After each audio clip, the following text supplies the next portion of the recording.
Okay, so the slideshow I prepared is behind me, so I'll be looking at that a little bit just to make sure it's still there. But thank you so much for this introduction, Ingrid. When I was asked to consider presenting to you all a little bit of my experience in Honduras, I was considering, well, what about my experience do I want to share? And I thought the biggest lesson I learned through my time internationally during my graduate school education was learning what it means to follow God, learning what it means to allow Him to direct my paths.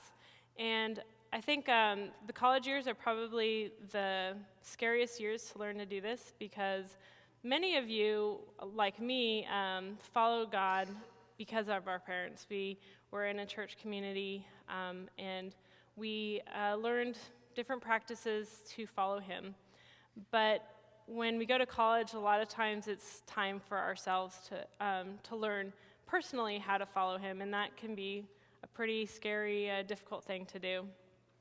So the scripture I chose for today is Proverbs 3, verses 5 through 6. Trust in Jehovah with all thy heart, and lean not on thine own understanding.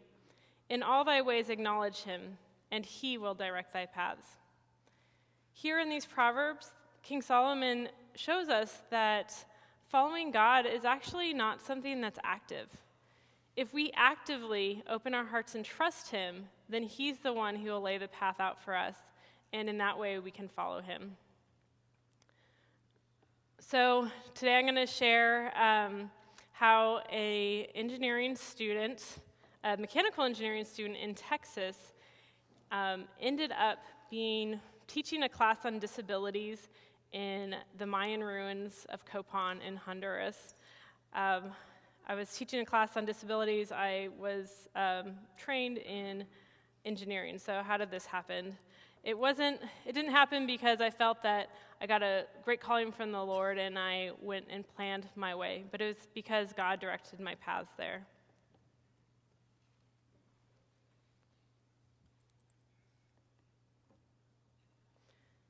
So the poem I thought about for this talk was by Robert Frost, The Road Not Taken. And in the first verse, he states, "Two roads diverged in a yellow wood, and sorry I could not travel both, and be one traveler. Long I stood, and I looked down one as far as I could to where it bent in the undergrowth." So I'm going to share with you my experience in grad school, but the real story starts back in high school because this is where how I ended up in engineering.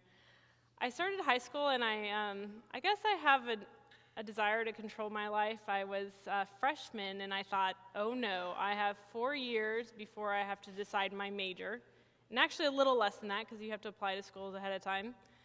But I had like a timer set. I had to know what I wanted to do with the rest of my life because whatever major I chose was what was going to determine what I was going to do for the rest of my life.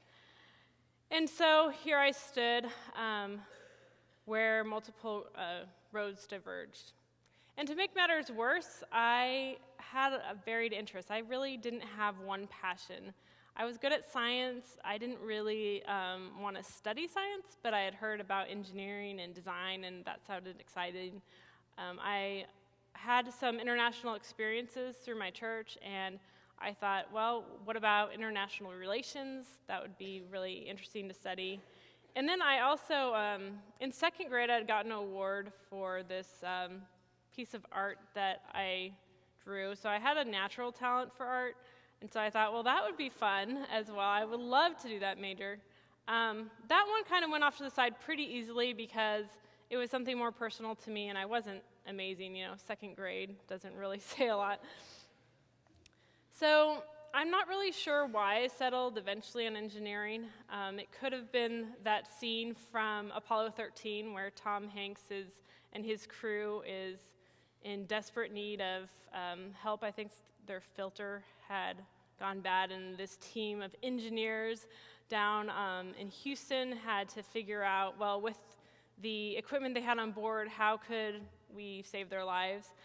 It also could have been that I was incredibly shy, and the thought of doing international relations sounded way beyond something I could do. So I'm not really sure how I eventually got led to engineering, but that's where I did get led to. Let's see, is this gonna? Oh, I guess I had some. I had some animations on there I wasn't expecting. So to make matters worse, while I was considering what I choose for my major is going to determine the rest of the life, actually where I went to school was going to determine the rest of my life as well. So I had I was very nervous about that. And my brother went to school. I was in high school living in California. My older brother went to school in New York because he wanted to get as far away as possible from our family for some reason. My sister went to Indiana because she had problems with asthma and the smog, and she needed to go somewhere clean, so she went to some cornfields. And so I really could go anywhere in the U.S. I didn't really have to stay in California. So I was looking at schools that had both engineering and international relations. And I even also was looking at places that had strong Christian groups that had options for off-campus housing so that I could live with other believers. I'm a public school girl. I never went to a private Christian school, and I didn't really think about doing that for college like y'all. So I was looking for a place where I could live with believers.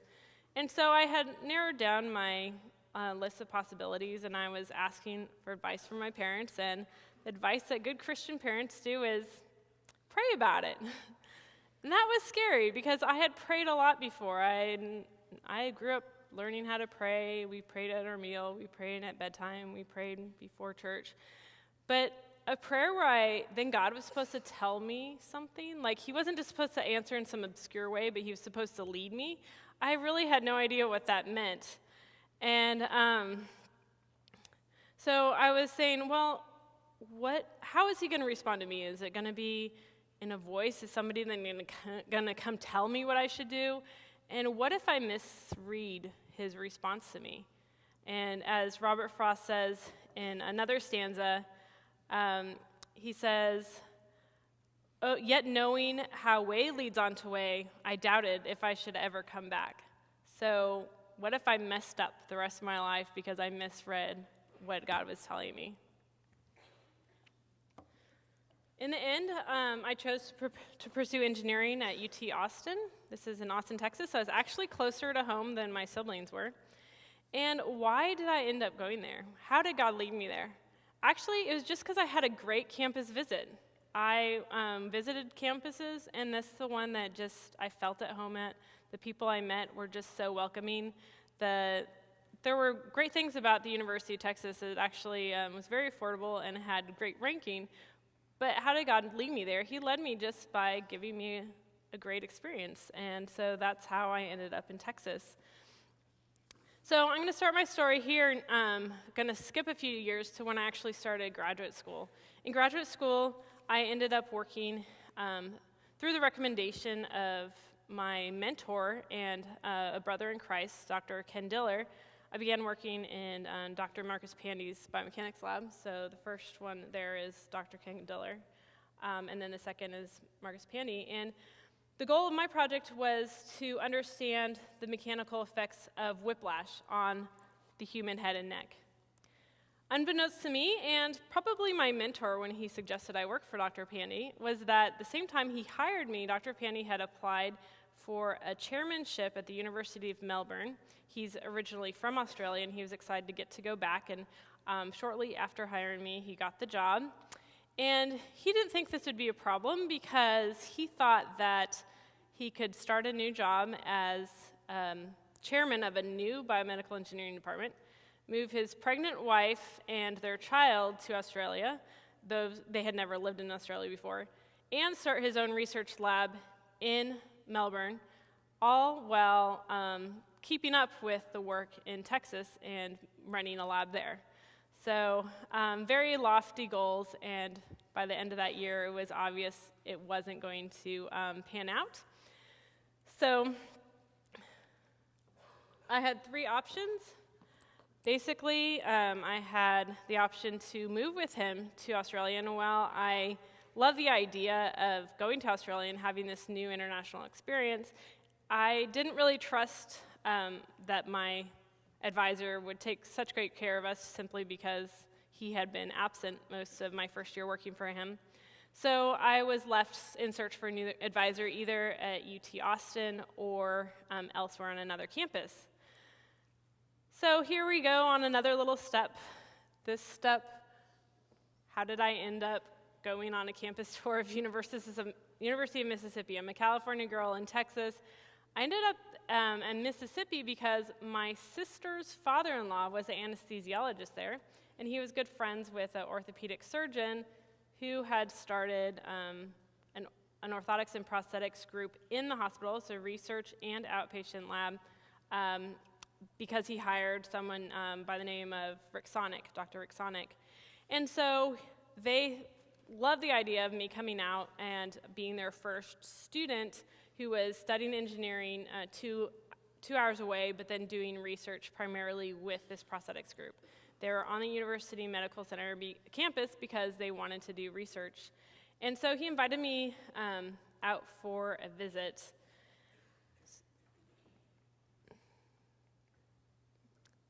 However, I didn't really like the idea so much of commuting 2 hours when I needed to take my classes, and also going from a top-ranked engineering school to one that didn't have as much ranking. So I basically begged my way into the laboratory of Dr. Rick Neptune, the University of Texas at Austin. And Dr. Rick Neptune is a strong believer in Christ, and he's actually ended up being my link to Gordon College. I found out about the job opening at Gordon College because of him. But why did I tell you about my trip to Mississippi? Well, this little family connection that I had was the reason I ended up back in Mississippi the following summer. Let's see. Okay, sorry, I didn't know how to any animations on here. I ended up in Mississippi because I called up Rick Sonic. I said, I'm sorry, it seems like a great opportunity, but I'm going to stay in Texas. And he said, well, don't let that stop you. Why don't you come out here for a summer internship? So I got to work with him with orthotists and prosthetists in Mississippi. And it was really neat because I was just an intern, so I just got to follow them around. I went to the hospital visits with people who maybe needed to have their neck set after an accident. And I also got to work with young people who had lost their limbs and were coming to get fit with really state-of-the-art prosthetic limbs. So I also actually had a very cultural experience because coming from California, I thought all these stories of racism was dead, and even being in Austin, Texas, I didn't really see so much of that. But Jackson, Mississippi is one of those towns that's still dealing with kind of the white and black racism, and I got exposed to that just from my friends on both sides, and also just being around the town. It was a very interesting cultural experience. Sometimes going to different states in the United States, you find out I had more of a cultural experience than traveling abroad. So I definitely had learned some lessons there. But this is actually where we get to Honduras. How did a little trip to Mississippi get me to Honduras? My connection to Honduras is actually through my mentor, Ken Diller, who I showed you earlier, in Texas. But the reason that I actually ended up in Honduras was because I was at a Bible study at his home, and his cousin was visiting. She had started a nonprofit organization called Central American Medical Outreach in the U.S., and then the counterpart in Honduras was called Fundación Camo. And I was just talking to her about what I was going to do that summer. I said, I'm going to work in an orthotics and prosthetics lab. I'm going to intern because next fall I'm planning to do some prosthetics research, and I'd like to get some experience. Well, she tells me, whoa, do you already have a prosthetics lab that you're going to work at? And I said yes, but because I knew that she had this place in Honduras, I said yes, but why? Because I could kind of see where she was going with it, and she did. She went to the next step. She said, well, because we have a prosthetics lab in Honduras, and it would be awesome to have you there. So I cut my trip shorter in Mississippi to be able to go to Honduras. I spent half the summer in each location. So I thought I'd just pause here because you can kind of see now, okay, now I see how an engineering graduate student might end up in Honduras teaching about disabilities. Here she is going into prosthetics lab in Honduras. But I thought, well, think back at how I got here. I got to Honduras not because I made some plans or I went in search of something, but because I just opened my heart to God. I asked him to lead me. I had asked him to use my graduate school years. And what he did, he didn't lead me in some spiritual way, which he does at times. Many times he does put something in your heart in a way that is spiritual as you are seeking him.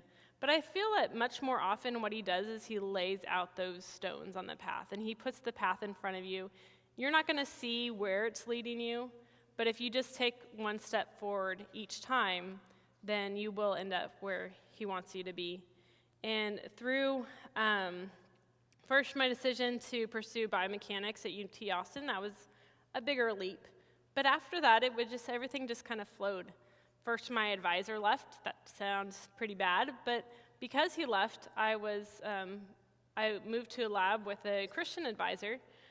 And also, because I left, I was seeking more opportunities, and through that seeking, I got 2 really amazing opportunities, one of them being in Honduras, which is where the rest of this story flows from.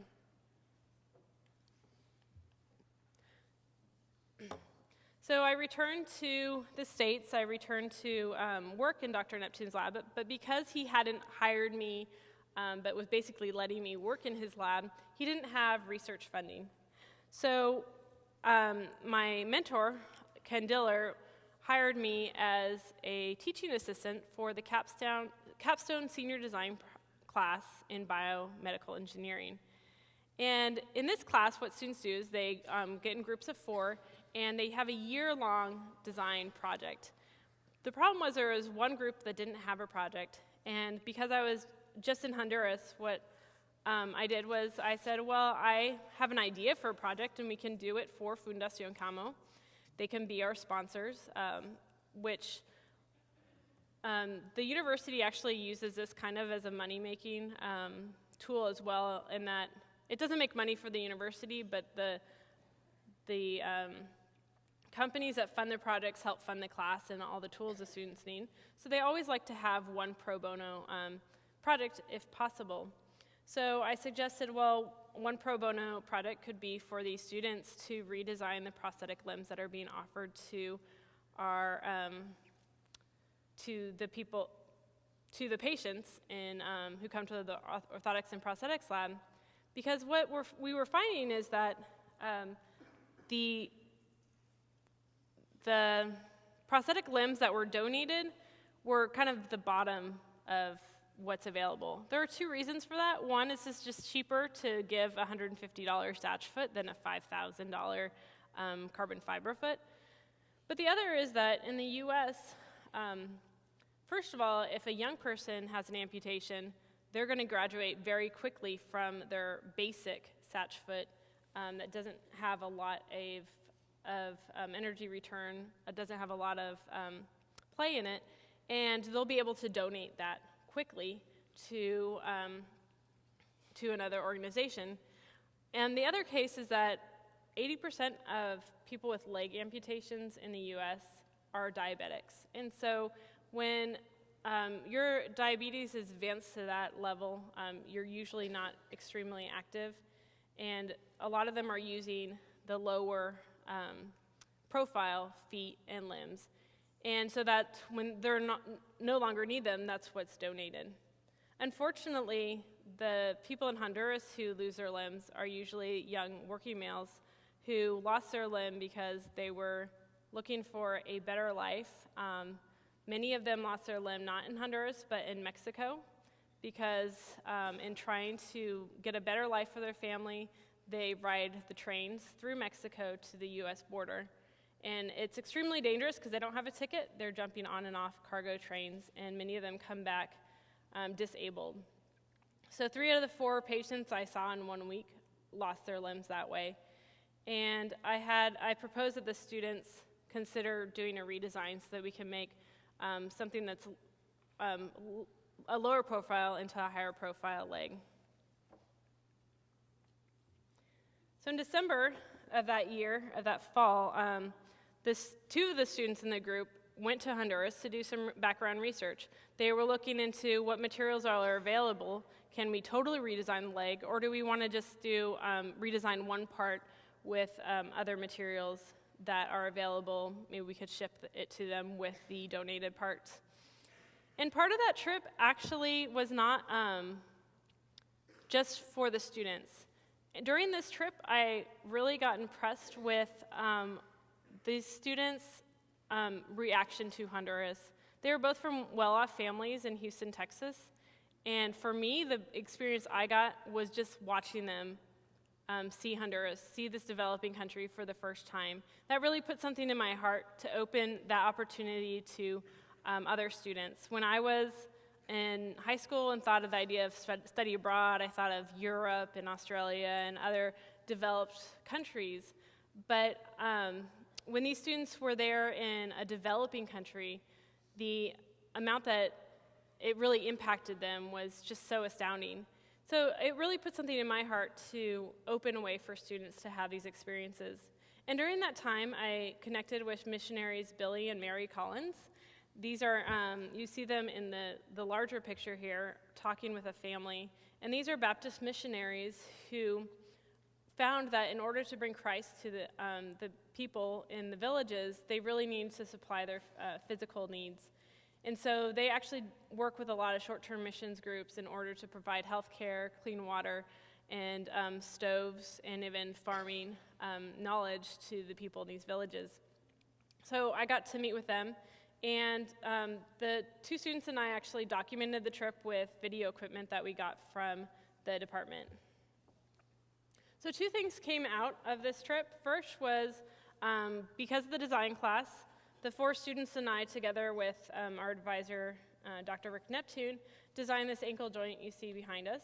It's a $5 ankle joint that you can put on a $150 prosthetic foot. And what I found out later through my research was it can give the same amount of energy, storage, and return as a $5,000 carbon fiber foot. We also ended up getting a patent for camo with this project. And then the following summer, I went with a student who, she's from Mexico, so she was fluent in Spanish.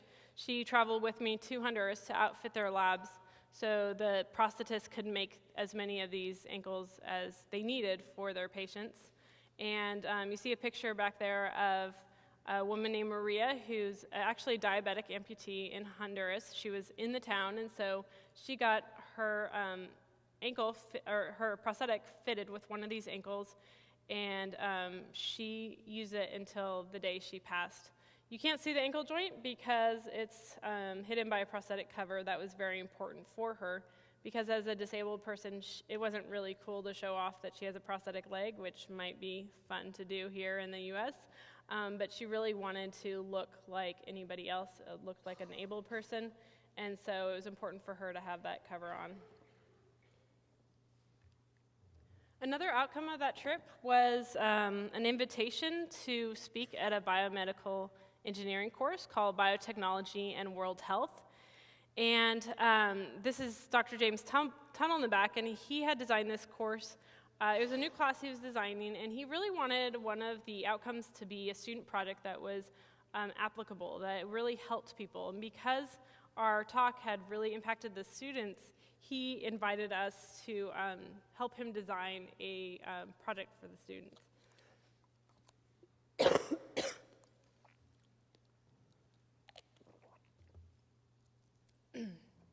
So together with Billy and Mary Collins, excuse me, we designed the service learning project, which pitted the two groups of students together. There was like 4 groups that were designing a coloring book for students, for children, to teach them about healthy habits, and another 4 groups that were competing with each other to figure out a way to provide first aid kits to the villages in a sustainable way. And the idea was that whichever group won, based on their presentation, their 3-minute presentation in class to me, their project actually got to be brought to Honduras. We had some really great ideas, and I brought the ideas to Honduras and showed the prototype to the Collinses. But the problem is to implement it, we need a lot more money. We needed money for supplies and even for travel. So in order to do that, I started a student organization with 2 of the students from one of the coloring book groups. And the idea, the goals of this student group that we planned was to support any student project that helped in a community. And these were student-led projects. These are not projects that a huge organization is leading. So, and many times they're simple, like bringing coloring books to children or first aid kits to villages. So our first project, of course, was the coloring books. And I went to Honduras to deliver them. The neat thing about the first aid kit, the way we did it, is we put it actually in a toolbox, so it was hardier. And then anytime somebody from the village needed something from the box, they would go to the village leader, and the village leader would write their name, and they would say why they used it. And then they had a list of the products they were using. Then the village leader would bring that list to the missionaries, and the missionaries would resupply whatever they had used. These are just over-the-counter things that we can get here in the U.S. very easily. Something like Oragel, which will help alleviate the pain of a toothache, is huge in a place where it takes a day and a half to travel to the nearest city, and where that would be extremely expensive. In the way that it was self-sustaining was that the Collinses did have a lot of medical missions coming through, so what they would do is they would just tell the missions, oh, we need such and such products from the U.S. And so it wasn't completely self-sustaining, but it was not sustained by us, and it was actually something very easy to upkeep. Projects that have since come from the organization and not originated from me, but from others, were the Mali Science Project, bringing education to the deaf communities of Mali through a video program that we started. This was fully student-run, and it was funded in part by the Clinton Global Initiative. And then we did some local projects, Bayou for You, so helping to rebuild after Hurricane Katrina, and going to India. We also connected with projects for underserved communities, a course that is offered at the University of Texas.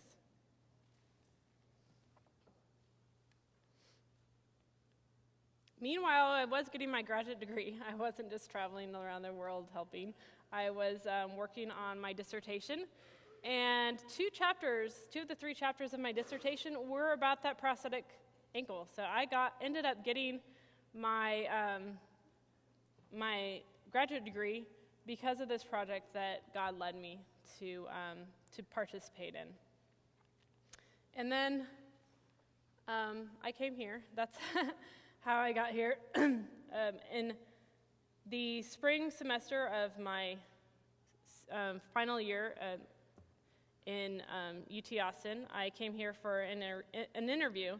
And like I mentioned before, I only found out about it at Gordon College because my advisor is a professing Christian. And again, I was just led to his lab. It wasn't one that I had chose to be part of.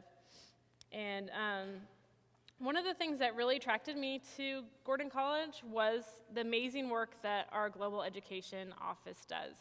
And not that they just provide opportunities for you all, but that they will empower professors to create those international experiences. So as I had in my heart from that experience with these students, I really wanted to bring other students to have international experiences.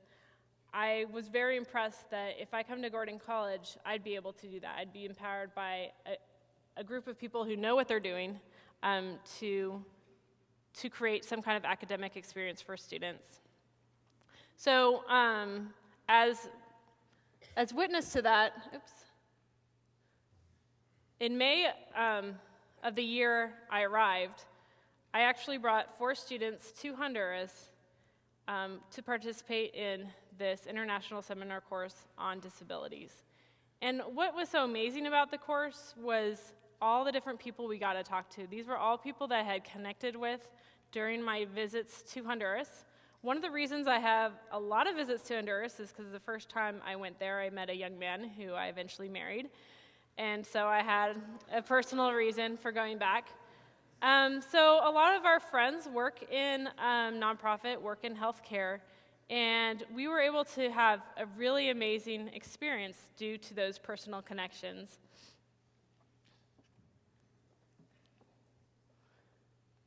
So what did I learn through all this? When beginning my major in engineering, I could never have anticipated that I would, just 7 years later, be teaching a class in the Mayan ruins about disabilities. And even in that class, in this picture here, we were discussing how faith and religion play a role in the lives of the disabled. A far cry from what I expected when I started my degree. And a witness to what you decide to major in will not direct the rest of your life. You are in God's hands, and He does have a very varied, exciting path for you.